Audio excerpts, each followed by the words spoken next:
नमस्कार दोस्तों, स्वागत है स्टडी फॉर जुडिशरी चैनल में। आज हम इस वीडियो में बात करेंगे मध्य प्रदेश सिविल जज का 2007 का क्वेश्चन पेपर। ठीक है, इसमें टोटल 100 क्वेश्चंस आए थे। इसके पहले मैंने आपको 2002 वाला और 2006 वाला क्वेश्चन पेपर करवाया है। अब हम 2007 वाला करेंगे और मैंने 19 वाला पेपर भी फर्स्ट शिफ्ट और सेकंड शिफ्ट दोनों करा दिए हैं। आप जाकर के मेरे चैनल पे उसको देख सकते हैं और आप उन वीडियोस को देख रहे होंगे तो समझ में आ रहा हो क्वेश्चन रिपीट भी हो रहे हैं उसमें से। ठीक है, तो लास्ट ईयर के पेपर हमें देखना बहुत ज़रूरी होता है। हर दिन अगर आप लास्ट ईयर का एक पेपर देखेंगे, उसको सॉल्व करेंगे तो आपके लिए बहुत अच्छा होगा। इससे क्या होगा कि आपके सब्जेक्ट का रिवीजन होता रहेगा और आपको जो क्वेश्चन आपको नया लगे आपके उसको आंसर पता चल जाएगा। आप तुरंत उसकी डिटेल देख लेना डायरेक्ट में जाके। ठीक है, चलिए स्टार्ट करते हैं आज की वीडियो। पहला क्वेश्चन है, हम सीपीसी के इसमें पहले क्वेश्चन दिए हुए हैं। तो फर्स्ट है कि स्थावर संपत्ति के लिए विभाजन का वाद उस न्यायालय में संस्थगित होगा। मतलब स्थावर संपत्ति के लिए अगर विभाजन के लिए वाद लाना हो तो वो किस न्यायालय में संस्थगित होता है। तो इसका सही आंसर है कि जहाँ पर उसकी विषय वस्तु स्थित होती है वहाँ। ठीक है, सी यहाँ पे आंसर होगा इसका। नेक्स्ट सेकंड क्वेश्चन है कि मिथ्या दावा या फिर प्रतिरक्षा करने वाले पक्षकार से न्यायालय प्रतिकारात्मक खर्च आदेशित कर सकता है। कितने रुपए तक का यहाँ पर न्यायालय जो है खर्च के लिए बोल सकता है। अगर कोई मिथ्या दावा या फिर मिथ्या प्रतिरक्षा करता है कोई पक्षकार, तो यहाँ पर जो है 3,000 तक का जुर्माना उस पर लगा दिया जाएगा। ठीक है, उससे खर्च के लिए। अगला क्वेश्चन देखते हैं, डिक्री के निष्पादन करने वाले न्यायालय के द्वारा किसी प्रश्न का निर्धारण किया जाएगा। यदि डिक्री का निष्पादन किसी न्यायालय के द्वारा किया जाता है तो उससे किस प्रकार के प्रश्न का निर्धारण करेगा। ठीक है, तो थर्ड का आंसर जो है यहाँ पर होगा कि कोई व्यक्ति डिक्री का पक्षकार या फिर इसका प्रतिनिधि है या नहीं, इस बारे में। फोर्थ क्वेश्चन है कि वह संपत्ति जो डिक्री के निष्पादन में कुर्की या फिर विक्रय योग्य होती है तो उसको हम क्या बोलते हैं। ऐसी कोई भी संपत्ति जो डिक्री के निष्पादन के समय कुर्क या फिर बिक्री के लिए योग्य नहीं हो तो उसको हम यहाँ पे बोलते हैं लेखा वहिया। ठीक है, सी इसका आंसर होगा। फिफ्थ क्वेश्चन है, न्यायालय कमीशन जारी नहीं कर सकता। किस मामले में जो है न्यायालय कभी कमीशन जारी नहीं कर सकता है। तो यह है कि व्यक्तियों को गिरफ्तार करने के लिए न्यायालय कमीशन जारी नहीं करता। इसके अलावा किसी व्यक्ति की परीक्षा के लिए, लेखा की परीक्षा के लिए और अनुसचिवीय कार्य करने के लिए न्यायालय कमीशन जारी कर सकता है। सिक्स्थ क्वेश्चन है, अपीलीय न्यायालय की शक्तियों के संबंध में निम्नलिखित में से कौन सा सही नहीं है। ए ऑप्शन है प्रकरण के अंतिम अवधारणा की शक्ति रखते हैं। बी है प्रकरण को प्रतिप्रेषित करने की शक्ति रखते हैं। सी है अतिरिक्त साक्ष्य लेने की शक्ति नहीं रखते। और डी है कि विवादक विरचित करने और उनका विचारण करने के लिए निर्देशित करने की शक्ति रखते हैं। तो यहाँ पर जो है अपीलीय न्यायालय की शक्ति के बारे में क्या यहाँ पे सही नहीं होगा, इसका सही आंसर क्या होगा। तो ये है ऑप्शन सी, ये जो अपीलीय न्यायालय है ये अतिरिक्त साक्ष्य लेने की शक्ति नहीं रखते, इसमें गलत दिया हुआ है। सेवंथ क्वेश्चन है, निम्नलिखित में से एक दशा में वाद पत्र नामंजूर नहीं किया जाएगा। मतलब इसमें से आपको 4 दशाएं दी हुई हैं, इसमें से किस में एक जो वाद पत्र है उसको नामंजूर नहीं किया जाता। ए है कि जहाँ वह वाद हेतु प्रकट नहीं करता। बी है जहाँ वह अधिवक्ता द्वारा प्रस्तुत नहीं किया गया हो। सी है जहाँ वाद अनुतोष का मूल्यांकन कम किया गया है और न्यायालय के आदेश भी ठीक नहीं है। और डी है कि वाद जहाँ वाद पत्र के कथन से यह प्रतीत है कि वाद किसी विधि के द्वारा वर्जित है। तो यहाँ पर जो है इसमें से क्या नहीं होगा, ये है ऑप्शन बी कि जहाँ वह अधिवक्ता द्वारा प्रस्तुत नहीं किया गया हो तो यहाँ पर ऐसे वाद पत्र नामंजूर नहीं किए जाएंगे। नेक्स्ट, नीलामी का क्रेता पूरा धन संदाय करेगा। कितने दिन के अंदर जो नीलामी का क्रेता है अपने धन का संदाय कर सकता है। तो इसका सही आंसर है 15 दिन के अंदर। ठीक है, बी आंसर होगा इसका। नाइन्थ क्वेश्चन है, पूर्व न्याय के सिद्धांत को लागू होने के लिए निम्नलिखित में से कौन सी शर्त की जरूरत नहीं होती है। इसमें से कौन है जो पूर्व न्याय के सिद्धांत से संबंधित नहीं है, जिसकी जरूरत नहीं होती हमें। तो ए है कि पूर्ववर्तीवाद किसी सक्षम न्यायालय द्वारा सुना गया या फिर अंतिम रूप से निर्णित हो। बी है पूर्ववर्तीवाद किसी न्यायालय के समक्ष विचाराधीन हो। सी है पूर्ववर्ती तथा पश्चातवर्ती वादों के पक्षकार समान हो। और डी है पूर्ववर्ती तथा पश्चातवर्ती वादों की विषय वस्तु समान हो। तो यहाँ पे नाइन्थ का आंसर क्या होगा सही, इसका आंसर होगा ऑप्शन बी कि इसमें जो है पूर्व न्याय से संबंधित क्या सही नहीं है। तो ये है कि पूर्ववर्तीवाद किसी न्यायालय के समक्ष विचाराधीन हो, इसकी आवश्यकता नहीं होती है। ठीक है, अगले क्वेश्चन देखते हैं हम। क्वेश्चन नंबर 10, अवयस्क पक्षकार के वाद में कार्यवाही को नहीं रोका जाएगा। जो अवयस्क वाला पक्षकार होते हैं उनमें कोई वाद में कार्यवाही तो नहीं रोकी जाएगी। किस किस पर नहीं रोकी जाएगी, तो यह है अवयस्क वादी वयस्क हो जाने पर तक नहीं रोकी जाएगी। ठीक है, बी आंसर होगा यहाँ पे। 11 क्वेश्चन है, अस्थायी निषेधाज्ञा जारी की जा सकती है। अस्थायी निषेधाज्ञा ये किसके लिए जारी की जाएगी? ऑप्शन ए है कि किसी निर्वाचन को अवरुद्ध करने के लिए, बी है संपत्ति से बेदखली रोकने के लिए, सी है लोक सेवा के विरुद्ध आशयित अनुशासित कार्यवाही रोकने के लिए, और डी है लोक सेवा के विरुद्ध प्रतिकूल प्रविष्टि के परिणाम रोकने के लिए। तो 11 का सही आंसर होगा यहाँ पे ऑप्शन बी, संपत्ति से बेदखली रोकने के लिए। नेक्स्ट है 12th क्वेश्चन। प्रत्यार्थी अपील सुनवाई के लिए नियत दिनांक की सूचना तालीम से डिक्री के विरुद्ध प्रत्याक्षेप कितने समय में कर सकता है? तो 12th का आंसर होगा यहाँ पे 1 महीने के अंदर, ऑप्शन बी। 13 क्वेश्चन है व्यथित व्यवहार न्यायालय के आदेश या फिर निर्णय के लिए पुनर्विलोकन आवेदन निम्नलिखित में से किसी एक आधार पर नहीं कर सकता। इसमें से किस आधार पर जो है एक व्यथित व्यक्ति है सीपीसी के अंतर्गत वो आदेश या निर्णय के लिए पुनर्विलोकन का आवेदन नहीं कर सकता है? तो ऑप्शन ए है कि किसी ऐसी डिक्री या फिर आदेश से जिसकी अपील अनुज्ञात किंतु अपील की नहीं गई हो। तो ये तो इसमें जो है सही दिया हुआ है, फर्स्ट ऑप्शन ठीक है। बी है आदेश या फिर निर्णय व्यथित व्यक्ति की अनुपस्थिति में पारित किया गया हो, ये यहाँ पे सही नहीं दिया हुआ है। बी आंसर यहाँ पे इसका वैसे सही आंसर होगा, ठीक है। 13th का आंसर यहाँ पर बी होगा। अगला है आईपीसी का क्वेश्चन आ गया यहाँ से। 14th क्वेश्चन, भारतीय दंड संहिता की धारा 22 की परिभाषा के अनुसार कौन सी वस्तु चल संपत्ति नहीं है? इसमें से कौन है जो कि चल संपत्ति में नहीं आएगी? 14th का आंसर मिट्टी, बी चेक, सी है वृक्ष और डी है तालाब की मछलियाँ। 14 का आंसर है ऑप्शन सी, जो वृक्ष हैं वो चल संपत्ति के अंतर्गत नहीं आएंगे। अगला है क्योंकि आईपीसी की बात हो रही है, ठीक है, ये भी याद रखना, आईपीसी की धारा 22 के अनुसार है ये। अगला है 15th क्वेश्चन, स्वयं की प्रतिरक्षा के बारे में क्या सत्य नहीं है? इसमें से अगर गलत पूछा है कि मतलब कि इसमें से कौन गलत दिया हुआ है, देखते हैं कि ए है कि स्वयं की प्रतिरक्षा में किया गया कार्य अपराध नहीं है, तो ये इसमें स्टेटमेंट जो है ठीक दिया हुआ है। दूसरा है लूट के प्रकरण में व्यक्तिगत प्रतिरक्षा के अधिकार का विस्तार मृत्यु करने तक विस्तृत है, ये भी ठीक है कि यदि किसी की मृत्यु कारित करने तक का अगर किसी की मृत्यु करने का अगर दिख रहा है कि हाँ मृत्यु हो जाएगी, ऐसी मृत्यु जो कि लूट के प्रकरण में हुई है, तो वहाँ पर प्रतिरक्षा का अधिकार है उसके पास कि वो सामने वाले की मृत्यु भी कर सकता है। सी है कि मानहानि के प्रकरण में व्यक्तिगत प्रतिरक्षा का अधिकार मृत्यु कारित करने तक ये नहीं होता है, मानहानि में नहीं होता, ठीक है। तो सी ही आंसर यहाँ पे सही होगा, 14th का सी, 15th का सी, ठीक है। अगला है 16 क्वेश्चन कि गा की हत्या करने के लिए खा को का उकसाता है, खा वैसा करने से मना कर देता है। तो यहाँ पर जो है का किस चीज़ के लिए खा दुष्प्रेरण का दोषी है? बिल्कुल नहीं। का हत्या के दुष्प्रेरण का दोषी होगा, ये बिल्कुल ठीक है। जो का है वो हत्या के दुष्प्रेरण का दोषी होगा क्योंकि उसने बी को उकसाया है, क्योंकि उसने गा की हत्या करने के लिए बी को उकसाया था, ठीक है। अगला है 17th क्वेश्चन, वाई पकड़कर जेड को दबोच लेता है और कपटपूर्वक जेड की संपत्ति के सहमति के बिना उसके कपड़ों से धन निकाल लेता है, ठीक है। वाई ने यहाँ पे कौन सा अपराध किया है? तो यहाँ पर उसने लूट की है। अगला है 18th क्वेश्चन, बलवा के अपराध में कौन सा आवश्यक तत्व नहीं है? जो बलवा होता है उसमें से कौन इसमें से नहीं आएगा? बलवे के लिए कम से कम 5 या 5 से अधिक व्यक्ति को होना ज़रूरी है, ठीक है। धारा 141 के अनुसार अवैध उद्देश्य इस अवैध समुदाय का भाग होगा, ये भी ठीक है। और सी है कि अभियुक्त का इस अवैध समुदाय का सदस्य होना, ये भी ठीक है। और सार्वजनिक स्थान पर बलवा कर आम शांति भंग करना है। तो 18th का आंसर यहाँ पर जो है वो ऑप्शन डी होगा कि ये इसका सही उद्देश्य नहीं है। 19th क्वेश्चन है, इनमें से किस अपराध के लिए 10 वर्ष कारावास का न्यूनतम दंडादेश आवश्यक है? इसमें से कौन सा अपराध है? इसमें बताया है कि कम से कम जो सज़ा मिलेगी वो 10 वर्ष की मिलेगी। तो ये जो है ना धारा 376 क्लॉज 376 का 2G, जिसमें सामूहिक बलात्कार की डेफिनेशन है, उसके बारे में बताया है। वहाँ पे कम से कम 10 साल की सज़ा मिलती है और आजीवन कारावास तक की भी मिल सकती है। अगला है 20 क्वेश्चन कि बिना किसी प्रतिहेतु के भीड़ पर गोली चलाता है जिससे 2 व्यक्ति मर जाते हैं।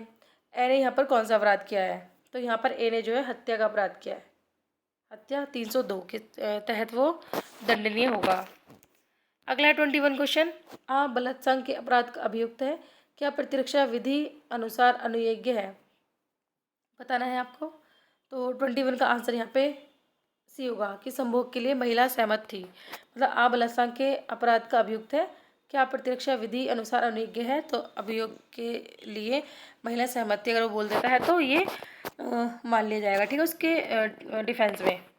अगला है 22 क्वेश्चन, शासकीय सेवक को उसके कर्तव्य के दौरान उसके कर्तव्यों से निर्वाचित करने के लिए चोट पहुंचाने के अपराध में धारा 332 भारतीय दंड संहिता की कितनी सजा हो सकती है, मतलब धारा 332 के तहत कितनी सजा का प्रावधान है, तो ये है कि 3 साल तक का कारावास और जुर्माना या फिर दोनों।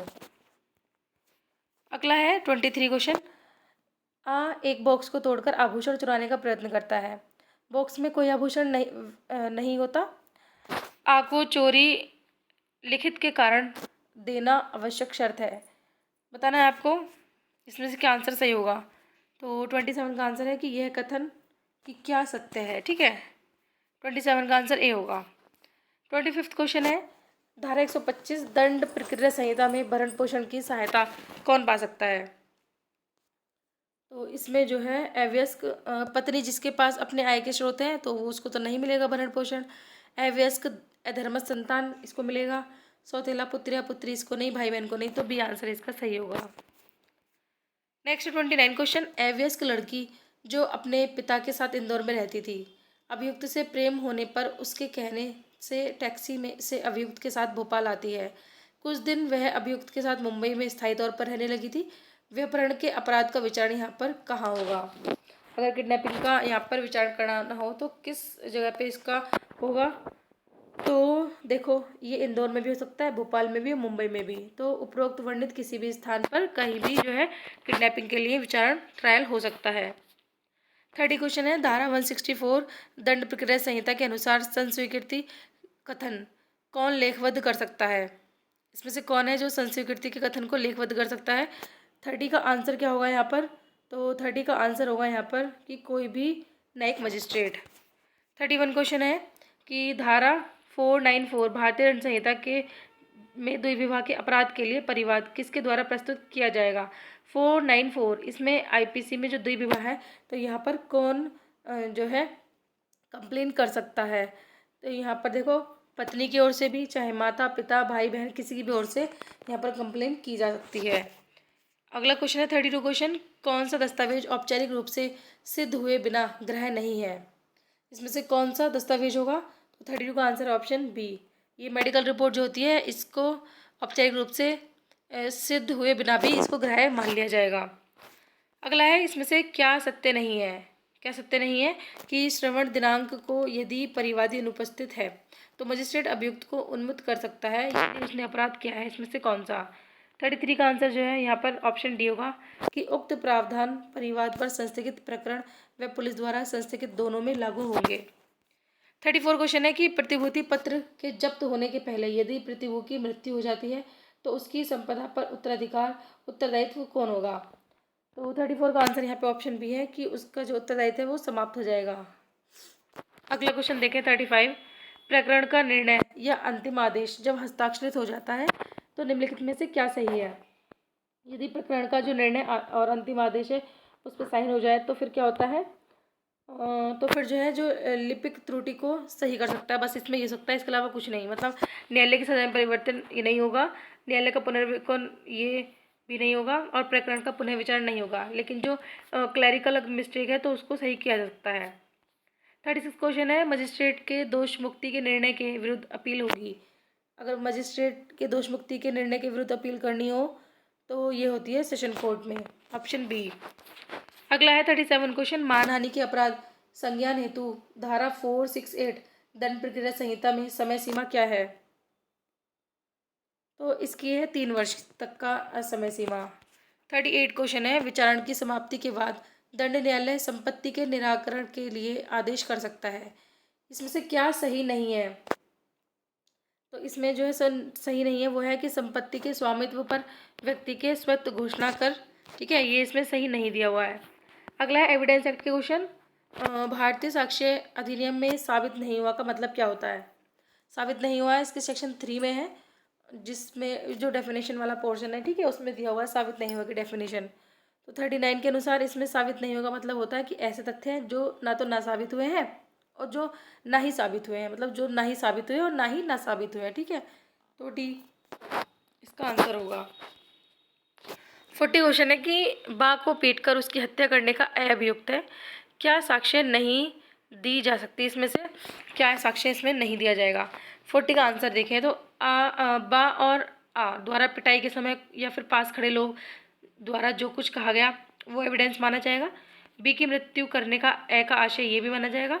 आ और बा के संघर्ष में जमीन पर आए निशान जो है 40 ये भी माना जाएगा। और आ बुरे चरित्र का व्यक्ति है, ये नहीं माना जाएगा, ठीक है। 40 का आंसर डी है, इसका साक्ष्य नहीं दिया जाएगा। अगला है विवादित तथ्य सुसंगत तथ्यों को जो तथ्य असंगत या फिर अधिसंभाव्य या फिर अनाधिसंभाव्य बनाते हैं, अन्यथा सुसंगत होने पर भी जो है ये धारा 11 के अनुसार सुसंगत माने जाते हैं। धारा 11 के बताता है कि वे तथ्य जो अन्यथा सुसंगत नहीं है सुसंगत होंगे, ठीक है। तो धारा 11 में है ये, ठीक है। इसका आंसर ऑप्शन बी होगा। अगला क्वेश्चन है 42 क्वेश्चन, ग्रामीण महिला दुर्व्यवहार या फिर हमले के भय से ग्राम पंचायत में अपनी सास की हत्या का अपराध स्वीकार करती है, क्या यह संस्वीकृति ग्राह्य होगी। तो देखो इसका आंसर है कि ये स्वैच्छिक नहीं होने से अग्राह्य हो जाएगी, बी होगा इसका आंसर। अगला है 43 क्वेश्चन कि धारा 32 क्लॉज 1 में साक्ष्य विधान के उपबंध आकर्षित होंगे यदि क्या सही नहीं है इसमें से।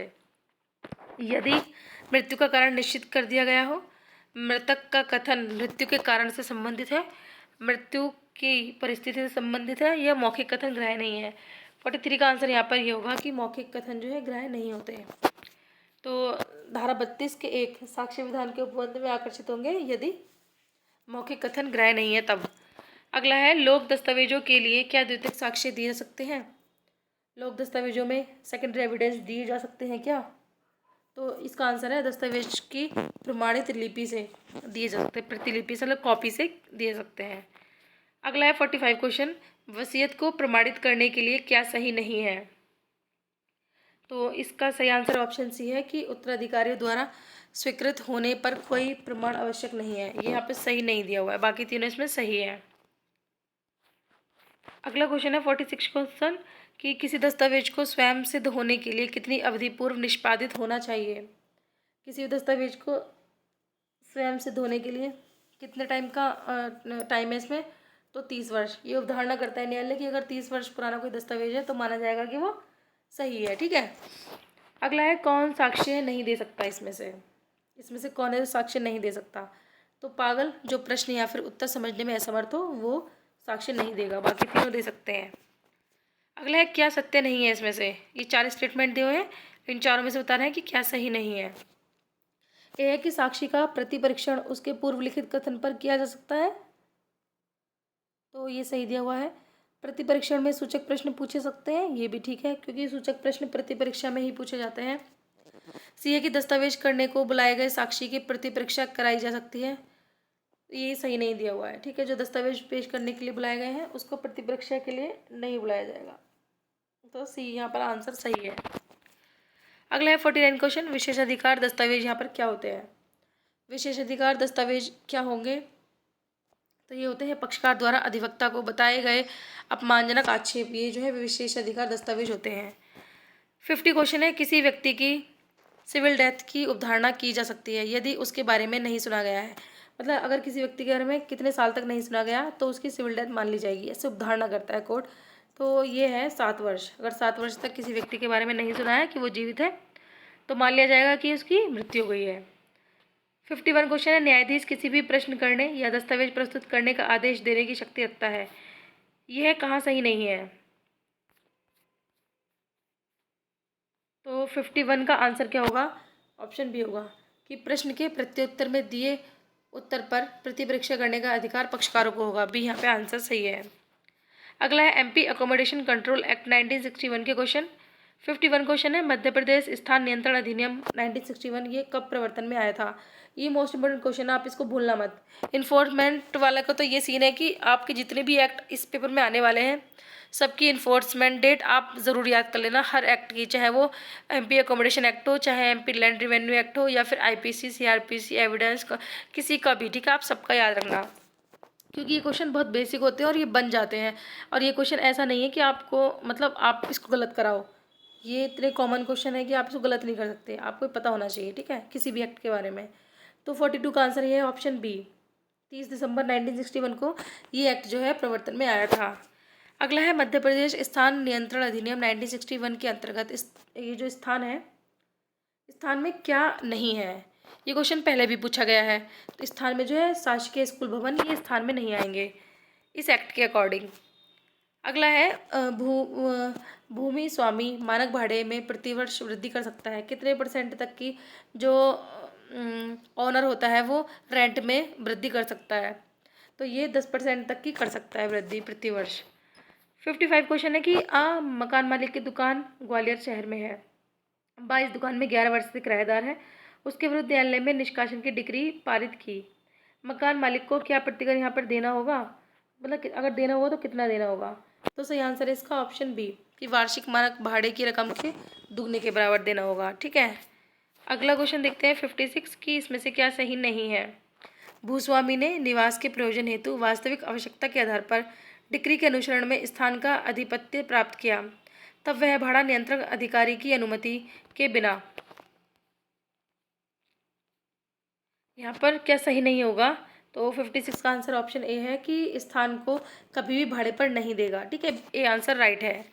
नेक्स्ट है 57 क्वेश्चन कि मरम्मत तथा पुनर्निर्माण के आधार पर डिक्री के अनुसरण में स्थान की मरम्मत या फिर पुनर्निर्माण हो जाने पर कितने समय में किराएदार अधिपत्य प्राप्त कर सकता है, कितने टाइम पीरियड में। तो ये है 1 महीने के भीतर।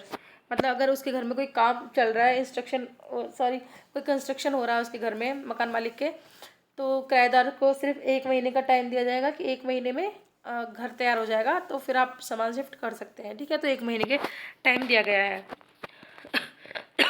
सॉरी। अगला है 58 क्वेश्चन, सेक्शन 20 मध्य प्रदेश स्थान नियंत्रण अधिनियम 1961 के अंतर्गत निम्नलिखित में से एक दशा में भूमि स्वामी कब्जा प्राप्त नहीं कर सकता। इसमें से कौन सी कंडीशन है जिसमें कि जो भूस्वामी है वो कब्जा प्राप्त नहीं करेगा। ए है कि अविधारी भूस्वामी के नियोजन में नहीं रह गया है। बी है कि अविधारी ने अनुबंधित शर्तों का उल्लंघन किया है। सी है कि लोक संस्था की को क्रियाकलाप के लिए स्थान की वास्तविक आवश्यकता है। और डी है कि अविधारी ने किराया अदा नहीं किया है। तो 58 का आंसर होगा यहाँ पे ऑप्शन डी। अगला है 59 क्वेश्चन, धारा 23A मध्य प्रदेश स्थान नियंत्रण अधिनियम 1961 के अंतर्गत आवेदन पत्र भाड़ा नियंत्रण अधिकारी यथाशक्य निम्नलिखित में से कितने समय में निराकरण कर देगा। ये है 6 महीने के अंदर। अगला क्वेश्चन है 60 क्वेश्चन, भाड़ा नियंत्रक प्राधिकारी द्वारा पारित आदेश के विरुद्ध पुनरीक्षण होगा। कौन किसके समक्ष जो है पुनरीक्षण यहाँ पर होगा। ये होता है उच्च न्यायालय के समक्ष, बी आंसर। 61 क्वेश्चन है, मकान मालिक ने जल प्रदाय बंद कर दिया, तब किराएदार उसके समक्ष शिकायत कर सकता है। किसके सामने वो शिकायत करेगा अगर मकान मालिक जो है जल मतलब पानी की सप्लाई बंद कर दे। तो 61 का आंसर यहाँ पर होगा ऑप्शन सी, भाड़ा नियंत्रक अधिकारी के सामने। अगला है मध्य प्रदेश स्थान नियंत्रण अधिनियम 1961 के अंतर्गत दंडनीय किसी अपराध का विचारण किसके द्वारा किया जाएगा। तो ये किया जाता है प्रथम वर्ग मजिस्ट्रेट के द्वारा। अगला है भवन स्वामी निवास प्रयोजन के लिए वास्तविक आवश्यकता के आधार पर निष्कासन के लिए वाद प्रस्तुत करने के पूर्व किराएदार को नोटिस कब देगा। तो ये देता है 1 महीने से पहले, 1 माह पूर्व। आगे देखते हैं टीपी के क्वेश्चन। 64 क्वेश्चन है, निम्नलिखित में से कौन सी संपत्ति अंतरित नहीं की जाएगी। सेक्शन 6 है जो बताता है कि क्या अंतरित नहीं होगा। तो इसमें से क्या है जो अंतरित, मतलब ये एक नेगेटिव डेफिनेशन है कि क्या अंतरित नहीं होगा, आपको बताना है इसमें से कि क्या अंतरित होगा, ठीक है, उल्टा पूछ रहा है मतलब। तो 64 में जो है जो अचल संपत्ति है वो ट्रांसफ़र हो जाती है, इमूवेबल प्रॉपर्टी, ठीक है। इसके अलावा सुखाचार, भावी भरण पोषण का अधिकार और वाद लाने का अधिकार, ये ट्रांसफ़र नहीं होते। अगला है 65 क्वेश्चन कि अपनी भतीजी बा को 5,000 रुपये इस शर्त पर अंतरण करता है कि वह अपने पति का परित्याग कर दे। तो यहाँ पर ये जो ट्रांसफ़र है वो कैसा होगा। ये जो ट्रांसफ़र है ये वॉइड होगा, क्योंकि ये एक ऐसी कंडीशन है जो मतलब बहुत गलत है कंडीशन, ठीक है, ये सही नहीं है। अगला है 66 क्वेश्चन, 5,000 रुपये बा को इस शर्त पर अंतरित करता है कि वह सा, दा और ई की सम्मति से विवाह करे। ई की मृत्यु हो जाती है, सा और दा की सम्मति से वा विवाह करता है। तो यहाँ पर क्या समझा जाएगा? यहाँ पे समझा जाएगा कि वा ने वो शर्त पूरी कर ली है। आगे है 67 क्वेश्चन। आ जो एक हिंदू है, अपने पिता बा से पृथक होकर 3 खेत छा, त्रा, ज्ञा यह व्यपदेश करते हुए सा को बेच देता है कि आ उन्हें अंतरित करने के लिए प्राधिकृत है। इन खेतों में से ज्ञा खेत आ का नहीं है, किंतु बा की मृत्यु के बाद वारिस के रूप में ज्ञा खेत को आ प्राप्त कर लेता है। सा ने विक्रय संविदा को खंडित नहीं किया। तो आपको बताना है कि यहाँ पर ये कॉन्ट्रैक्ट जो है कैसा होगा। तो ये जो है आ और आ से सा अपेक्षित कर सकता है कि आ उसे ज्ञा खेत परिदत्त कर दे। ठीक है, ऐसी ही अपेक्षा कर सकता है उससे। बी आंसर होगा यहाँ पर। 67 का आंसर बी है। अगला है 68 क्वेश्चन।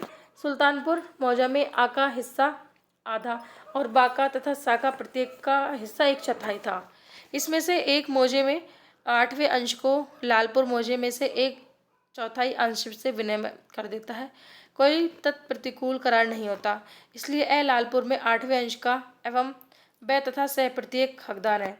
किसके? इसमें से मतलब उनको कितना पार्ट मिलेगा? तो ये 16वें अंश के यहाँ पर हकदार होंगे। यहाँ पे डी आंसर होगा। 68 का आंसर डी है। 69 क्वेश्चन है। संपत्ति संबंधित वाद में लंबित रहते हुए संपत्ति का अंतरण क्या होता है? तो ये जो है न्यायालय की डिक्री या आदेश के अधीन प्रभावित होगा। अगला है 70 क्वेश्चन। इसमें से क्या सही नहीं है कि विक्रेता का दायित्व है कि वह क्रेता को क्या करे? इसमें क्या सही नहीं है? तो यह है कि क्रेता को स्वायत्त के बारे में पूछे गए सुसंगत प्रश्नों का उत्तर जानकारी रखते हुए भी देना है। ठीक है, 70 का आंसर यहाँ पर सी होगा। अगला है जहाँ की प्रतिभूति मूलधन 100 रुपये है, वहाँ बंधक को हक विलेख के निक्षेप द्वारा बंधक से भिन्न है। इसके बारे में क्या सही नहीं दिया हुआ है? तो ये सही नहीं है ऑप्शन सी कि मौखिक रूप से अनुबंध किया जा सकता है, ये सही नहीं है। इसके अलावा बाकी तीनों इसमें सही दिए हुए हैं। 72 क्वेश्चन है। बंधककार के कब्जे की बंधक संपत्ति में अनुवृद्धि बंधक चालू रहने के दौरान होती है।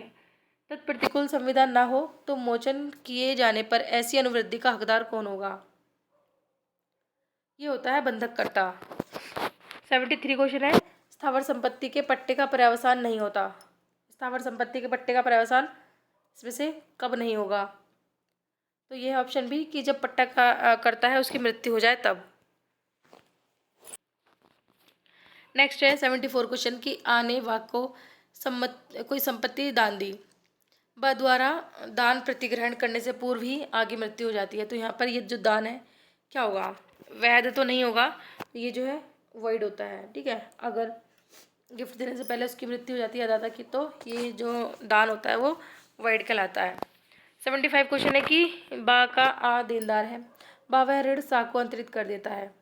आ से ऋण चुकाने के लिए बा तगाजा करता है। आ को अंतरण की यथाविध सूचना धारा 131 टीपीए में नहीं मिली और वह को संदाय कर देता है। तो यहाँ पर ये संदाय क्या होगा? ये ट्रांसफ़र जो है वैलिड माना जाएगा। ऑप्शन ए राइट आंसर है। अगला है टीपीए के सॉरी यहाँ पे कॉन्ट्रैक्ट एक्ट के क्वेश्चन आ जाते हैं। 76 क्वेश्चन है इंडियन कॉन्ट्रैक्ट एक्ट का। फ्रेंड थोड़ा अभी जुकाम हो रखा है, इसलिए आपको इससे वीडियो में थोड़ा आवाज़ चेंज भी लग रही होगी।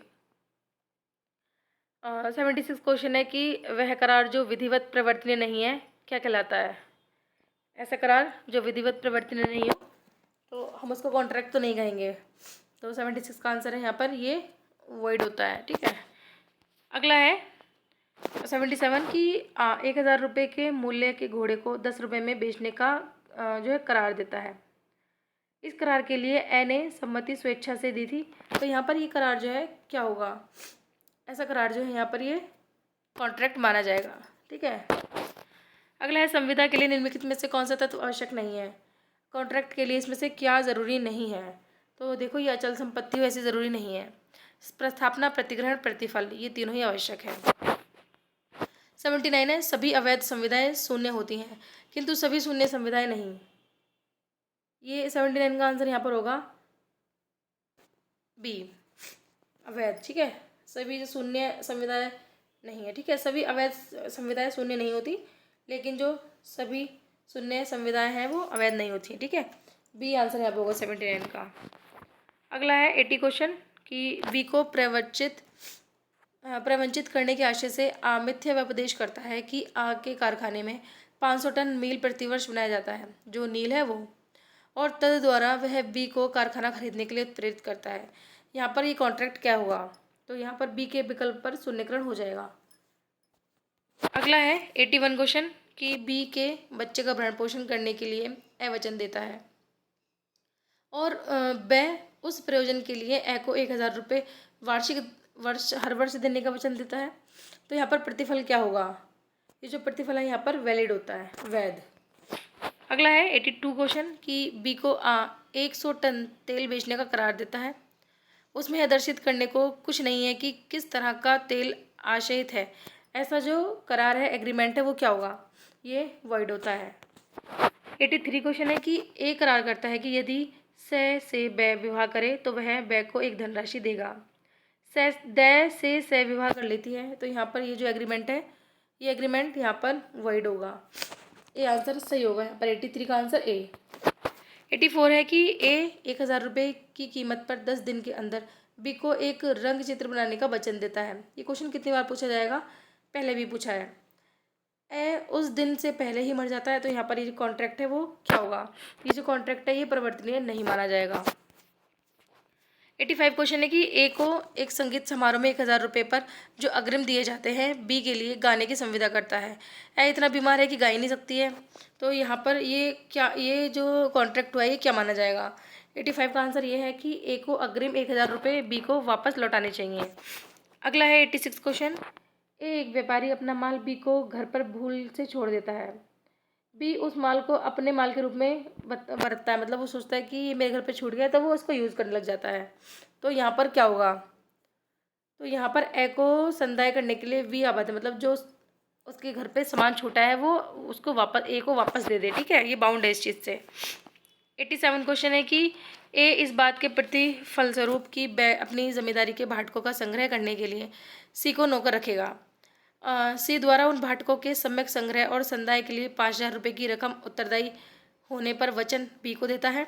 तो यहाँ पर ये कॉन्ट्रैक्ट क्या हुआ? यहाँ पर ये चलत प्रत्याभूति कहलाई जाएगी।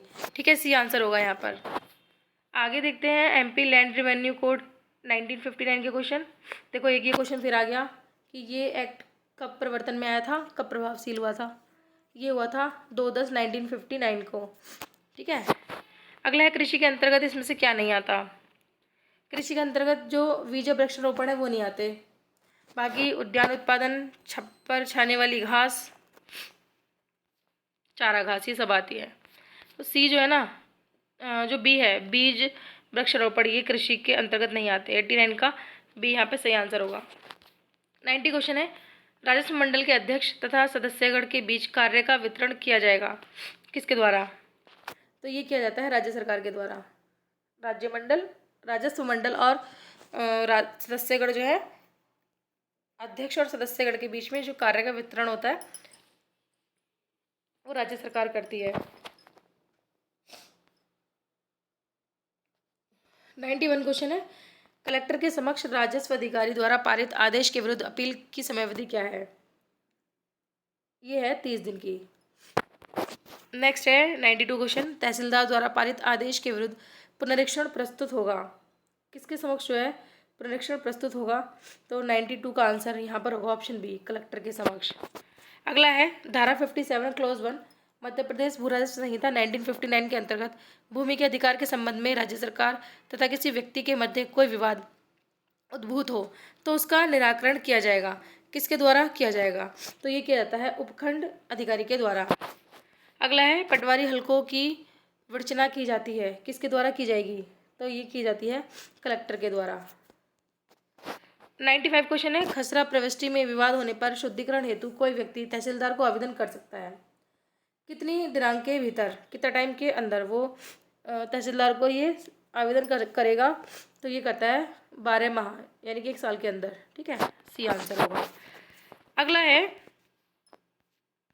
96 क्वेश्चन की भूमियों में भूधारियों का एक वर्ग हो सकता है, हो सकेगा जो जाना जाएगा, मतलब उसको हम क्या बोलेंगे? जो भूमियों के भूधारी होते हैं उसका एक वर्ग होगा तो उसको हम क्या बोलेंगे?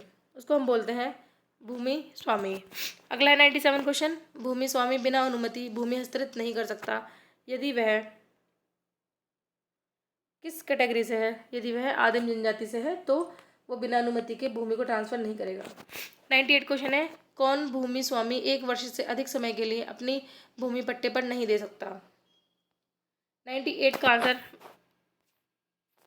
ये ऑप्शन ए है, विधवा। दूसरा है विवाहित स्त्री, तीसरा है अविवाहित स्त्री और चौथा है परित्यक्ता स्त्री। तो यहाँ पर जो है 98 का आंसर ऑप्शन बी होगा। जो विवाहित स्त्री है वो बिना अनुमति के ट्रांसफर नहीं करेगी अपनी प्रॉपर्टी। अगला है 99 क्वेश्चन, ग्राम पटेल की नियुक्ति की जा सकती है। ग्राम पटेल की नियुक्ति ये कलेक्टर के द्वारा की जाती है। आज की वीडियो का लास्ट है ये क्वेश्चन कि वाजिब उल अर्ज अभिलिखित नहीं करेगा। क्या इसमें अभिलिखित नहीं करेगा, तो पीने के अधिकार, जो पानी पीने का अधिकार होता है उसको अभिलिखित नहीं करेगा। बी आंसर सही होगा। हमने 100 क्वेश्चन देखे हैं एमपी सिविल जज 2007 के क्वेश्चन के। आगे हम देखेंगे जो नेक्स्ट पेपर हुआ था उसके क्वेश्चन हम देख लेंगे नेक्स्ट वीडियो में, 2009 वाला पेपर। ठीक है, उम्मीद करती हूँ आपको क्वेश्चन समझ में आए होंगे। इस वीडियो में इतना ही। Thank you.